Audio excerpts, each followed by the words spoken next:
Darth Vader is one of the greatest villains of all time, a character consistently ranked as the best villain in movie history. So, what is it about Vader that makes him such an enduring and iconic villain? To answer that question, we need to consider what is central to a villain. The obvious element is that they do evil things, but like the light and the dark side of the Force, it's only in the contrast of two things that we can truly understand what each means. And it's Alex Hormozy who sums up what a villain is best. The villain says, "The world hurt me, I'll hurt back." The hero says, "The world hurt me, and I'm not going to let it hurt anyone else." And this is what is overlooked about Vader, and why he's not a typical villain, because he is both selfless and selfish, both the hero and protector of people in his arc as Anakin Skywalker, and a villain who hurts a lot of people. And it's to this duality I will turn in this video to understand why Vader is such an enduring and iconic villain, where we will explore and understand what underpins his status as one of the best villains of our time in a new data deconstruction of Anakin Skywalker and Vader across the original and prequel canon movies. In this deconstruction, I will classify scenes where Anakin was either selfless, where he harmed to protect other people, or helped without self-interest in the blue, or was selfish where he had harmed or helped others in his own self-interest in the red. And we will also look at the number of people he has helped or harmed in each act to understand on balance how heroic or villainous he is. So let's now start our journey with Anakin from a young boy on Tatooine. How helpful or harmful is he as a young boy? And what signals do we see of his development to the villain of Vader? In total, there are 6 scenes where Anakin acts with intent towards others, and they are all selfless. Early on after his introduction, he is selfless when he saves Jar Jar from Sebulba. Then, without interest in reward or favour, he offers Qui-Gon, Padme and Jar Jar shelter from the sandstorm. He then offers to enter the pod race to help Qui-Gon get the part he needs to fix their ship to get to Coruscant. In these moments, we see someone of limited means who simply wants to help others, a slave who dreams he will one day free all the slaves. And yes, it could be argued he offered to compete in the pod race for his own excitement and fulfillment, but as Shmi said, he is risking his life every time he races, and in doing so, he is selfless to others. After winning the race, he gives Padme the necklace we later see she holds in her coffin.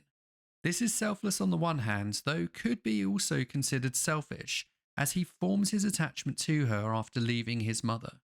But then we see a young boy again putting his life at risk on the Battle of Naboo, first clearing the way for Padme and the Naboo fighters to get to Gunray, and then destroying the command ship, in turn killing what must have been at least 100 Trade Federation crew to turn the tide of the battle.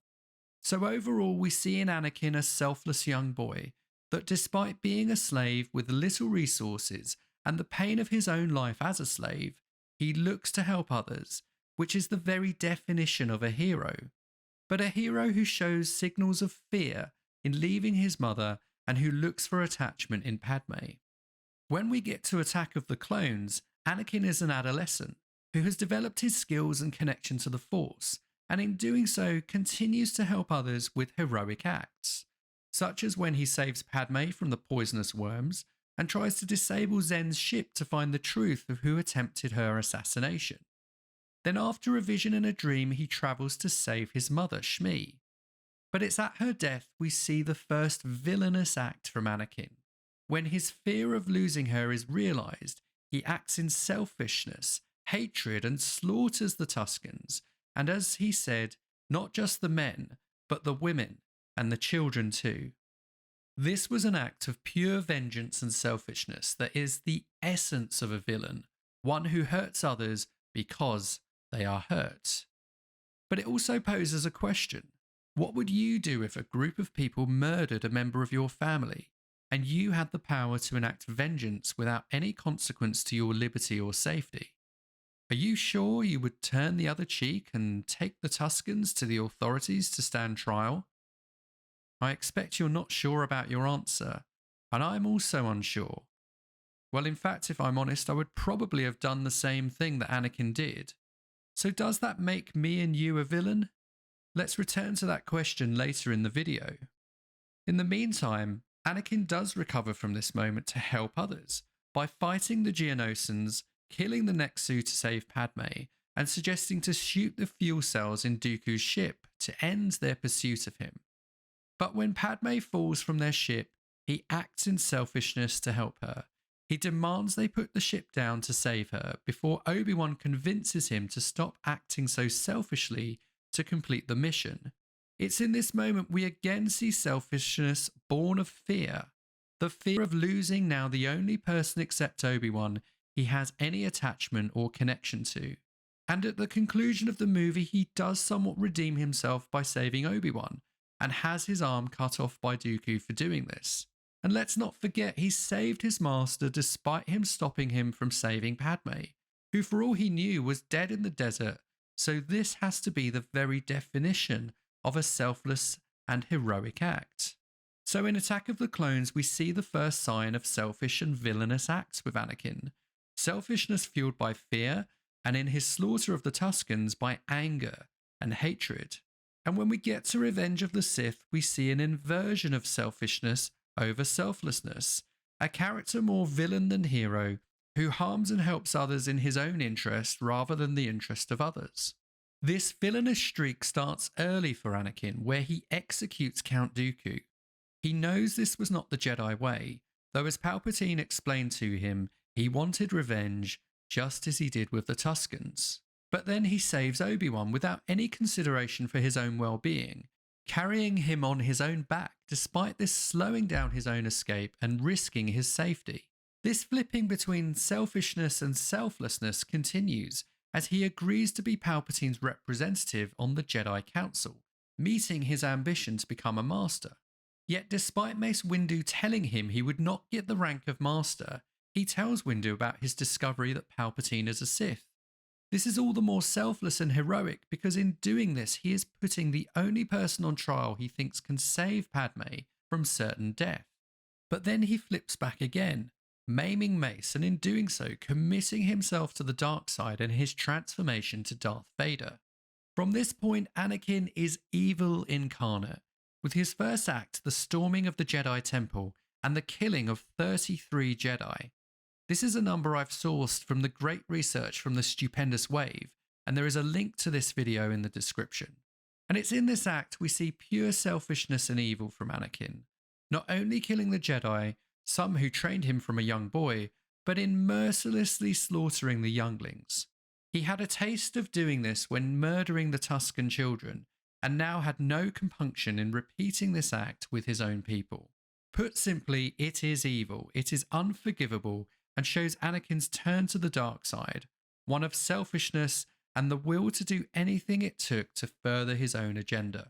And after killing the separatists, it's all the more tragic that he understands what he has done when we see his tears on Mustafar. He is not a mindless agent of Palpatine. He knows what he did, and he could have stopped himself. He could have just left the younglings and claimed he didn't find them, but instead he completed the job to evil perfection. And it's from this point that Anakin's evil acts take a more intimate, singular focus, where he force chokes Padme, the woman he loved above anyone else, and tried to kill Obi-Wan, his master, his father figure, the only other person he had any connection to. In doing so, we see tragedy for Anakin, where he burns and becomes the physical form of Vader in his suit, evolving from a slave at a junkyard dealer to a slave for an empire. He is a slave to Palpatine, too far gone in his selfish and evil acts, yet having not gained from any of them, losing the people he loved, and in doing so, losing himself. And it's from A New Hope we see a continuation of evil acts and a more one-dimensional villain in Vader, as he chokes, interrogates, and kills others in Palpatine's name. Even in The Empire Strikes Back, when he learns that Luke is his son, he actively suggests to Palpatine to turn him to the dark side in his own interest to further the Empire's agenda. And when he cuts off Luke's hand and asks him to join him, I have to think this was again a selfish act, where he viewed Luke as an asset to further his agenda and dethrone Palpatine. In fact, if we aggregate his selfish and evil acts across the movies, we see they outnumber the selfless and heroic ones. So, in the context of data and observation, we see that Anakin and Vader is more villain than hero.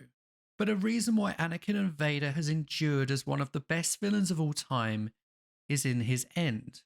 When he kills Palpatine to save Luke, and in doing so, we have to think saved billions of beings across the galaxy from the tyranny of Palpatine and the Empire. And it's in this moment we see the difficulty in defining Vader as a villain. That after decades of evil and selfish acts, he commits the most selfless act of all, sacrificing himself in using the last of his energy to save his son. A son that saw the good in him and sacrificed himself for that goodness, throwing away his lightsaber to become a Jedi, like his father before him. With this moment, we also see further tragedy that Anakin the hero was always there, encased in the prison of his suit. It's in this moment in the Obi-Wan series when he tells Obi-Wan he killed Anakin Skywalker. We see someone convincing themselves they're evil, that the person who selflessly protected others is gone, a third person to be forgotten. But in reality, he was always there, a hero who fell to the dark side through fear, anger, and hatred to become a villain who cannot be forgiven, but also, because of his final act, cannot be condemned to damnation. So coming back to our question as to why Vader is one of the best villains of movie history, in this we see an answer.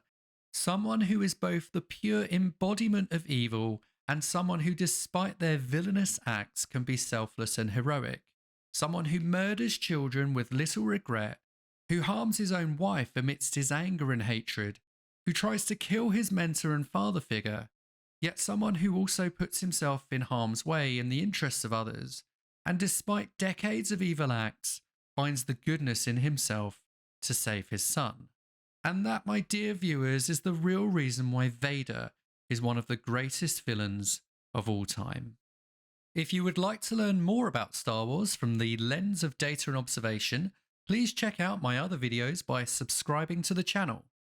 And remember, in the way of data and observation, we can save entertainment.